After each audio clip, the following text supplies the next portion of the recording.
యేసు ప్రభువు వారే గనుక కులపరమైన దేవుడైతే, నిష్టగల చాత్తాధ శ్రీవైష్ణవ కుటుంబములో పుట్టినవాడనైన నేను, రామానుజ గోత్రీయునైన నేను, రామానుజ మత సిద్ధాంతాలు అవలంబించిన వాడనైన నేను, మా నాన్నగారిని స్ఫూర్తిగా తీసుకుని కొన్నాళ్ళు పౌరోహిత్యం చేసినటువంటి నేను వైష్ణవయాన్ని విడిచిపెట్టి క్రైస్తవయంలోనికి రావలసిన అవసరం ఉండేదే కాదు.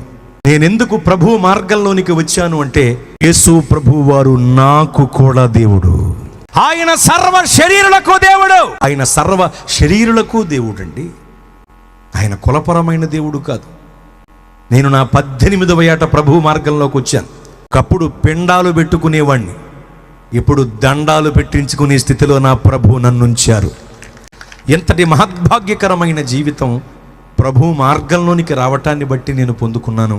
యేసయ్య కులపరమైన దేవుడు కాదండి. మొట్టమొదటిగా మన ఇండియా దేశంలో యేసు ప్రభువు వారిని అంగీకరించి బాప్తిస్మం పొందింది 5 కేరళ బ్రాహ్మణ్స్ అని మీకు తెలుసా?